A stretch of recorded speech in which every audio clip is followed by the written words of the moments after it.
Bem-vindos ao Chamada 938, onde exploramos as jornadas daqueles que são chamados a servir e a liderar no Ministério Pastoral. Hoje temos uma conversa fascinante sobre vocação ministerial e os caminhos únicos que os pastores percorrem em resposta à chamada de Deus.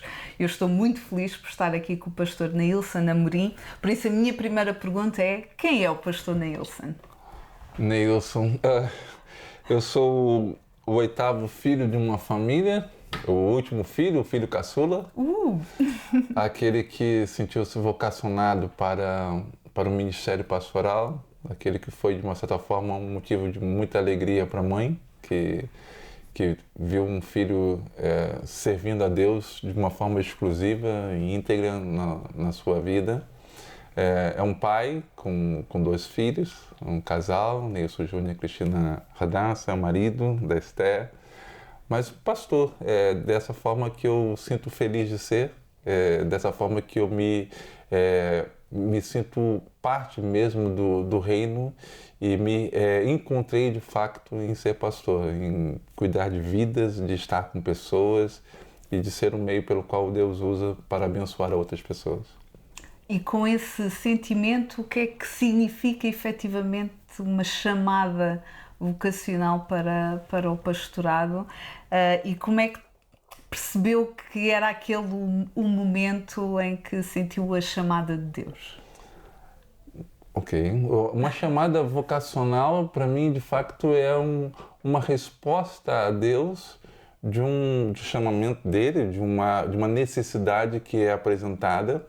Eu penso que já começa quando nós nos identificamos como servos do Senhor. Quando nós temos uma percepção que somos servos, o servo é aquele que faz aquilo que o Senhor manda. Uhum. E na minha perspectiva, mesmo com maternidade, porque o meu chamado acontece aos 11 anos de idade, eu tinha uma consciência clara que seria pastor. E mesmo depois, no início da minha adolescência, ali alguns anos depois, ali os 16 anos, 15, 16, que eu estava afastado da igreja, foi interessante que eu estava pensando em terminar a escola, mas eu lembrava, tentando buscar outras profissões, onde quer que eu vou ser, mas lá na minha mente vinha lembrando do chamado de Deus. Então, quando eu volto para a igreja, volto para aquela congregação com os meus irmãos, eu sabia claramente que Deus queria que eu fosse pastor. Então, isso começou, para mim, uma maternidade, porque a minha mãe é que nos levava, e eu também tinha uma irmã que já estava a fazer seminário, e eu olhava a minha irmã, os amigos dela seminarista, e eu admirava aquilo, né? Eu admirava aquilo e sonhava que um dia isso seria a realidade na minha vida. Então, para mim, chamada tem a ver com, primeiramente, uma obediência como servos do Senhor, de reconhecer que aquilo que o Senhor quer nos usar e da maneira como Ele quer, no meu caso foi como pastor, eu deveria me colocar à disposição para ser usado por Ele. Mas é um momento específico ou é um processo de tomada de consciência de que essa chamada continua muito presente na vida? Ok, primeiramente para mim ou é assim um momento, um culto, não sei, alguma coisa que naquele momento, ok, é isto que... O meu deu-se de facto no momento. Foi um culto que teve numa igreja, eu sempre admirava, eu sempre gostava dele estar, e eu lembro de um culto. O pastor pregou, não lembro quem era um pastor convidado, e eu tenho pena de não lembrar quem era esse pastor. Eu era novo ainda. Mas eu lembro do momento, foi no momento do apelo, ele depois pregou uma mensagem sobre entrega a Jesus, e cantamos aquele hino, todo a Cristo a ti entrego. E chegou numa estrofe do hino, ele disse: os irmãos vão parar agora, os irmãos não vão cantar, e só vai cantar essa estrofe aqueles que estão dispostos a fazer aquilo que a letra diz. E a letra daquela estrofe diz: tudo a Cristo a ti entrego, quero ser somente teu, tão submisso à tua vontade como os anjos lá no céu. E eu cantei isso. Tão submisso à tua vontade como os anjos lá no céu. E de vez em quando esse hino vem à minha mente. E vem essa estrofe. E eu fico a renovar o meu compromisso com o Senhor, que tudo a Cristo te entrego, a toda a minha vida. E quero ser somente teu, tão submisso à tua vontade como os anjos lá no céu. Então, entendo que No meu caso, houve um momento de uma entrega, de ir à frente, de chorar. E mesmo depois de um tempo, mesmo quando não estava na igreja, que foi uma fase da minha vida ali uns 2 anos, 1 ano e meio, 2 anos, uma frase curta, mas eu sabia daquela entrega. Eu sabia de um voto que eu tinha feito.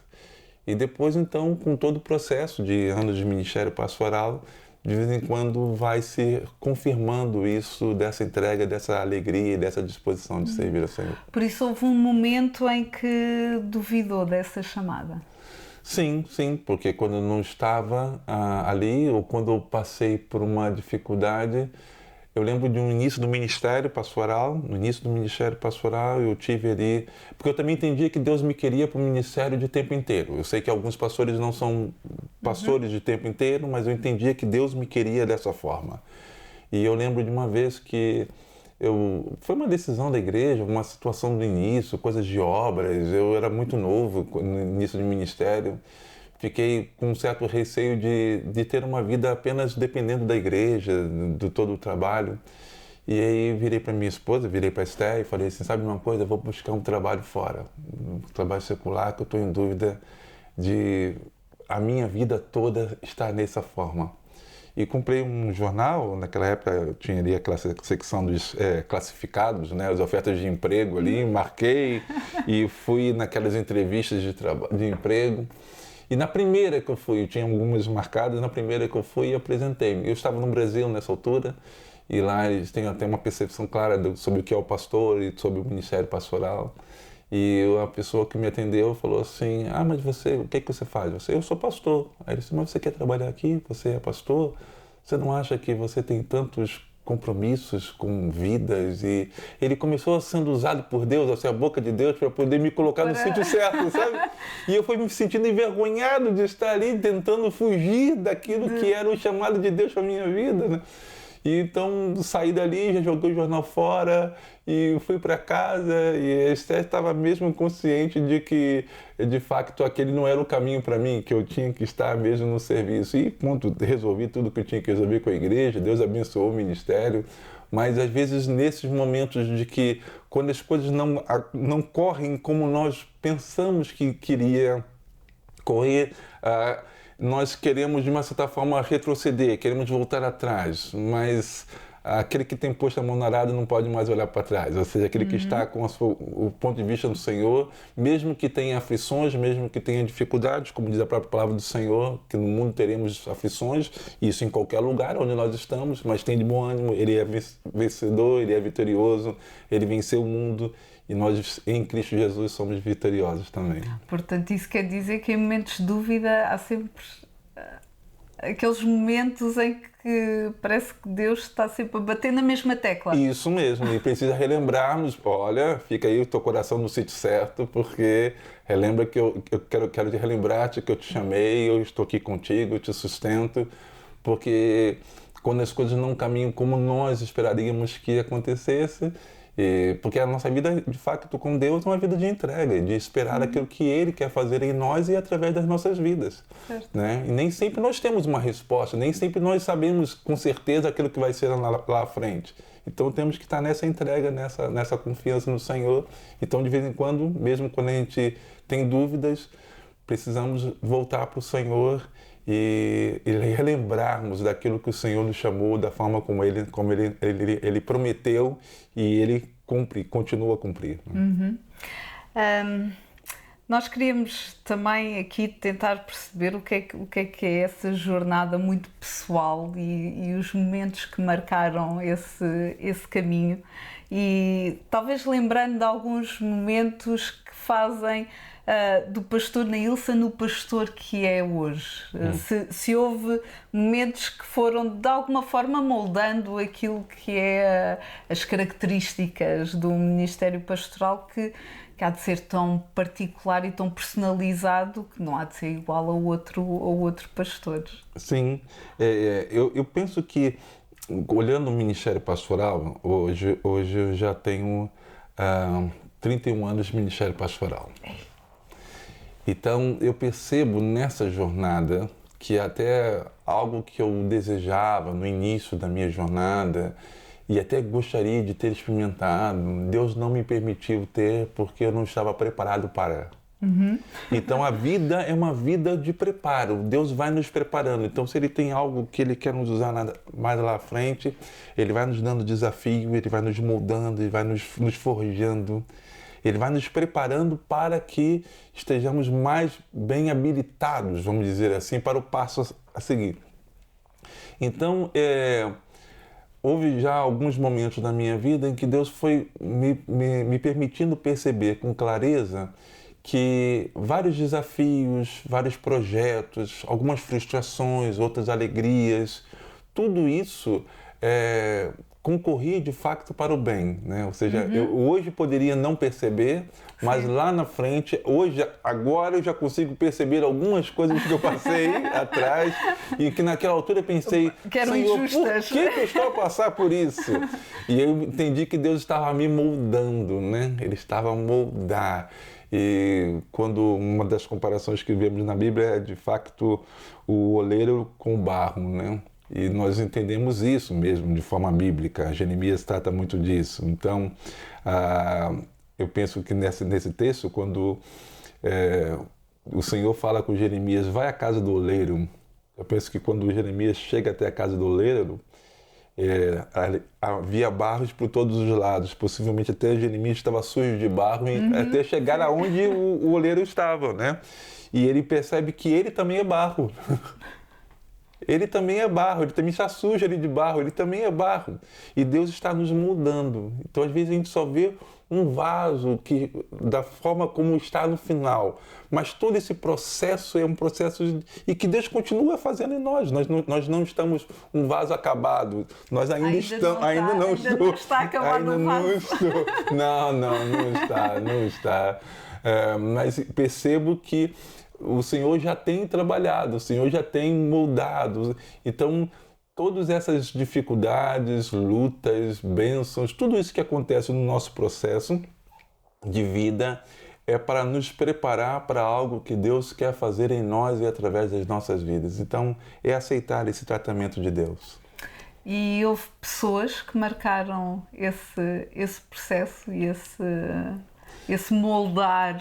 Sim, houve algumas pessoas. Para além daquilo que Deus faz, algumas pessoas que foram assim marcantes nessa jornada individual. Sim. Eu preciso honrar algumas pessoas. Primeiramente a minha mãe, né? Minha mãe sempre falava com motivo de alegria que quando eu demonstrei a ela o meu desejo de servir ao Senhor de uma forma inteira, com todo o meu ser, com todo o meu tempo, ela sempre demonstrou uma alegria. Eu tenho uma irmã que já partiu, já está com o Senhor. Ela que estudou curso de teologia antes de mim, e uma irmã mais velha que me ofereceu a Bíblia, os livros de teologia, e sempre investindo em mim com alegria. Fui o herdeiro dela, de todos os livros teológicos que ela tinha, daquela alegria. Ajudou-me a preparar o meu primeiro sermão, foi minha primeira professora de homilética, e ajudou-me a preparar o primeiro sermão, porque eu pregava em casa. Eu tinha meu pai que não era crente, então eu sempre pregava em casa, sempre fazia apelo, sempre esperava a conversão, né? E houve também um dia que o Senhor me deu essa alegria de ver meu pai rendido aos pés de Jesus. E foi até uma confirmação para mim da minha chamada também. Eu tive um líder de adolescentes também, porque meu pai ele era muito protetor, não queria que os filhos saíssem de casa, não queria que os filhos viajassem, fizessem passeios. Então eu não tinha nada disso, mas eu tinha um líder de adolescente que uma vez foi lá à casa do meu pai e falou com meu pai: deixa o Neilson ir para um passeio da igreja que vai ter. Olha, eu sou responsável por ele. Se acontecer alguma coisa com ele, o culpado sou eu. E olha, eu confesso que eu tenho muita dificuldade de dizer isso para os filhos dos outros. Mas ele teve uma coragem de dizer isso para mim. E até hoje lembro do passeio. E ele foi extremamente importante na minha vida. E quando ele me via até pastor, ele dizendo: olha, valeu a pena, né? E quando eu iniciei o ministério, houve alguns pastores mais experientes, porque eu iniciei o ministério com 22 anos de idade. Extremamente novo. Com uma igreja com liderança até mais velhas do que eu. Todos os líderes da igreja eram mais velhos do que eu. E eu lembro que semanalmente eu encontrava com alguns pastores, 2 pastores pelo menos, Valdir Soares Ribeiro, esse que já faleceu, e o pastor Ezequiel Fragoso Vieira ainda é vivo, uns 85 anos, mais ou menos 86. Eu me encontrava com eles e perguntava, e tirava dúvida, colocava algumas crises, algumas dificuldades e ouvia o conselho deles. E quando voltava para a igreja, voltava tendo ouvido aqueles conselhos. Então, eu penso que não é só no aspecto da vocação, mas no continuar dessa vocação, nós precisamos encontrar homens de Deus que possam nos aconselhar, que possam nos orientar, para nos colocar o nosso coração no sítio certo. Porque às vezes nós temos dúvida, nós temos dificuldade, nós não sabemos como reagir em determinadas situações. E eu acho que é importante nós encontrarmos homens de Deus que nos façam caminhar e permanecer firmes nessa convicção que temos com o Senhor. E não houve conselhos que se pensasse que eram démodé, que não estavam... Não, a Bíblia nos diz que examinar tudo aquilo, retém aquilo que é bom, né? A pessoa pode nos dizer alguma coisa, nós vamos adaptar, não significa que vamos fazer ipsiliter aquilo que o outro nos disse, mas eu acho que já o processo de ouvir outro, nós também estamos a ouvir a nós mesmos, nós estamos a ouvir a palavra, e isso ajuda-nos também a darmos um passo adiante. Então, houve pessoas que me ajudaram nessa construção do processo de chegar até a consagração, outros que me ajudaram no início do ministério pastoral, porque como era extremamente novo, não sabia como reagir em determinadas situações, não é? E às vezes uma experiência que não corre muito bem pode frustrar plenamente uma pessoa, né? E eu não queria mesmo estar frustrado e não queria frustrar o outro, porque também entendia que o ministério pastoral, e ainda entendo isso, é uma responsabilidade muito grande com a vida do outro, né? Nós somos chamados também para sermos bênção para o outro. Para o outro, né? O próprio chamado do Senhor a Abraão era ser tu uma bênção. Então seja uma bênção. Às vezes hoje as pessoas querem receber bênção, mas o chamado é para ser bênção. É para ser bênção na vida do outro. Ser tu uma bênção. Seja uma bênção. Então eu também entendia isso, que muito mais do que aquilo que eu poderia receber, aquilo que eu poderia ter, é aquilo que eu poderia ser. E aquilo que eu procuro ser na vida dos outros. Sim. Falámos há pouco sobre a questão de preparação, não é? E preparar para ser essa bênção, não é? Não só com os conselhos que recebemos, mas como é que, no caso do pastor Neilson, foi a preparação académica, espiritual, prática, se foi assim uma coisa, um processo, não, eu tenho que me preparar, ou o que vier, depois eu logo vejo como é que faço. Não, comigo foi mesmo ir para o seminário. Eu tive a bênção de ter uma igreja que me enviou para o seminário, que me sustentou no seminário. Eu tive a bênção de ter um pastor que me acompanhou nesse início de processo do seminário, de formação. Então, eu tive a minha formação acadêmica. Depois tinha a minha, ao mesmo tempo... E começou logo com a teologia? Comecei logo com teologia. O primeiro curso... Não foi um curso de engenharia ou de... Comecei logo com teologia mesmo. Então, estava ali já para tirar o meu curso e depois, então, juntamente com isto, eu fazia como que um estágio na igreja. Então, meu pastor me colocou em todas as áreas da igreja. Cada período eu estava numa área da igreja para ter uma consciência daquilo que se passava. Meu pastor também me chamava para o acompanhar nas visitas, nas viagens que fazia. Eu muitas vezes, eu que conduzia o carro dele, que conduzia para poder estar junto, então acompanhei muitas visitas, acompanhei muitas reuniões de assembleias de convenções, conduzia o carro dele em viagens e acompanhava em vários departamentos da igreja. Então, ao mesmo tempo que tinha uma formação teológica, também tinha uma formação na prática daquilo que eu estava a ver. E fui confiado, até antes do seminário, antes de entrar no seminário, a nossa igreja tinha uma missão E o pastor confiou-me a responsabilidade de estar à frente dessa missão. Então, eu que convidava os pastores, eu convidava os pregadores para poder ir lá estavam. Eu também aprendi a sempre ter um sermão na Bíblia, porque às vezes o pregador faltava. E eu tinha que pregar, então aprendi a ter. Então, estava sempre preparado e foi um tempo de preparação. Então, eu acho muito importante, valorizo mesmo uma formação acadêmica, porque eu acho que isso ajuda-nos muito, mas também uma formação na prática, de essa experiência, experienciar aquilo que era uma vida ministerial, aquilo que é o cuidado de pessoas e tudo isso. E a preparação espiritual? Vem mesmo junto, mas eu acho até, se calhar ela vem até mesmo primeiro, que é o comprometimento que temos para com o reino do Senhor e para com o Senhor do reino, sobretudo, de sermos instrumentos nas suas poderosas mãos. Nós queremos fazer tudo para a glória de Deus, mas queremos que o Senhor seja honrado e glorificado na nossa vida. Gosto daquele texto quando a viúva vê o profeta passar e chega para o seu esposo e diz assim: vejo que este que passa no meio de nós é um santo homem de Deus. Eu, de vez em quando, eu fico lembrando o mesmo texto.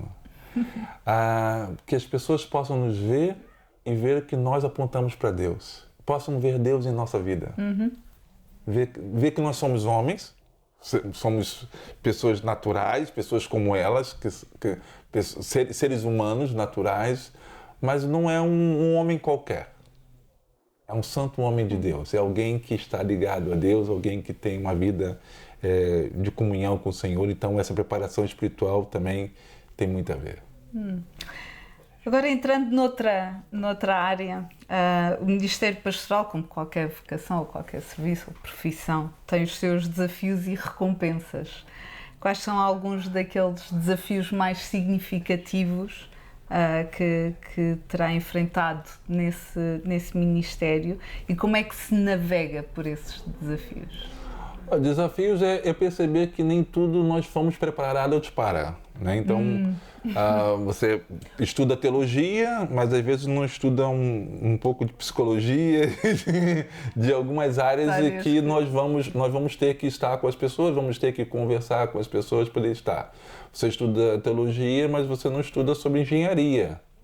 E às vezes tem que trabalhar a questão de construção, essas coisas. Então temos que ter pessoas pelo qual nós vamos desafiar e vamos colocar para que elas possam desenvolver. Então entender que nem nós não somos a resposta para tudo, mas nós precisamos de pessoas que vão até nos apoiar naquele espaço que temos adiante. E talvez o maior desafio também tenha a ver que nós estamos a lidar com vidas. Então nós temos uma responsabilidade diante de Deus também de cuidar dessas vidas. Então, mostrar que a nossa maneira de estar com essas vidas também é importante do cuidado. E a recompensa é também de ver essas vidas transformadas. Ver uma mudança de vida, ver uma transformação que o Senhor opera, ver que essas vidas estão comprometidas com o Senhor. Isso acaba sendo a grande recompensa do ministério. Não é ver a igreja a crescer em número. Não, eu penso que o número passa a ser uma consequência. Eu penso que o olhar o crescimento da igreja não deve ser o nosso grande alvo. Eu gosto de um texto até do pastor Rick Warren, quando ele falou sobre uma igreja com propósito, dizendo que a igreja era um organismo vivo, tal como uma criança. Então a gente não deve pensar, e eu partilho desse mesmo pensamento. O que vai fazer a minha igreja crescer? E talvez pensar o que está impedindo o crescimento da minha igreja. Porque tal como uma criança, por si só, naturalmente, ela vai crescer. Crescer não é só crescimento numérico, mas o crescimento espiritual, o crescimento de edificação. E com o passar do tempo até pode ser numérico também. Mas é essa forma que nós precisamos entender o que vai impedir o crescimento. Então, eu acho que o crescimento não é mau e nós não devemos olhar o crescimento somente de um aspecto racional. Devemos orar e desejar, sim, que haja esse crescimento. Mas também devemos observar o que é que está a impedir. Então, olhar o ministério dessa forma, olhar nesse ministério o crescimento como um todo. Não é só números, mas também vida, essa vida dessas pessoas com Deus. Como pastores, muitos têm provavelmente já orientado outros nessa resposta à sua própria chamada de Deus para o ministério. Que conselho é que daria a alguém que provavelmente ainda está na dúvida se essa chamada é algo real ou ainda não? Ok. Eu percebo que na própria sociedade que vivemos hoje, em várias famílias, olhar o ministério pastoral nunca é visto como uma possibilidade. Para alguns não é visto como possibilidade de alguém que vai estar a viver talvez de tempo inteiro numa dedicação. Às vezes sonha com os filhos a algum outro tipo de profissão, algum outro olhar no mercado. Mas eu quero dizer que para mim é algo apaixonante, porque é servir a Deus de uma forma exclusiva, plena do nosso tempo, da nossa vida. Mesmo aqueles que precisam trabalhar de forma secular em alguma outra situação, mas é dizer que vale a pena servir a Jesus, vale a pena estar com o Senhor, vale a pena ser instrumento nas mãos de Deus. Então eu diria, olha, com alegria se coloque nas mãos de Deus, com alegria queira ser usado pelo Senhor. Saiba que Deus é o Deus que supre as nossas necessidades, abençoa a nossa vida, nos sustenta emocionalmente também.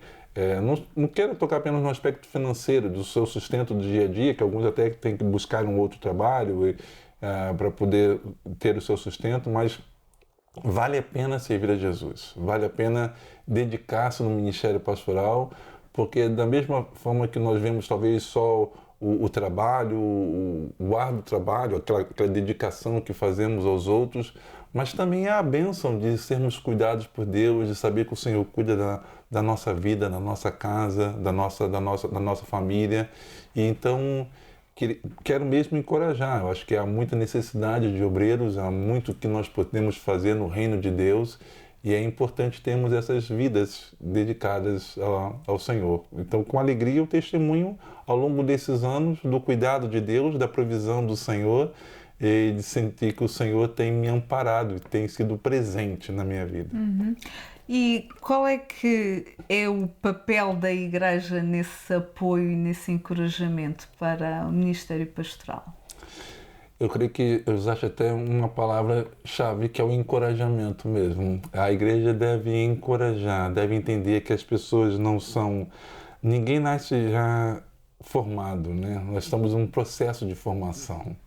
Então, às vezes, até as falhas acontecem e temos que olhar com compaixão, com misericórdia e entender que a pessoa está num processo, né? Então, acho que é muito importante a igreja acreditar, a igreja incentivar, a igreja encorajar e a igreja ser apoio, ser suporte. Quando ela entende que no seu meio há alguém vocacionado, alguém disposto, alguém com uma dúvida, é importante ter alguém que investe na vida. Eu estava lembrando desse meu líder de adolescente que foi até a casa falar com meu pai, que não era crente, para dizer, deixa o Neilson ir nesse encontro.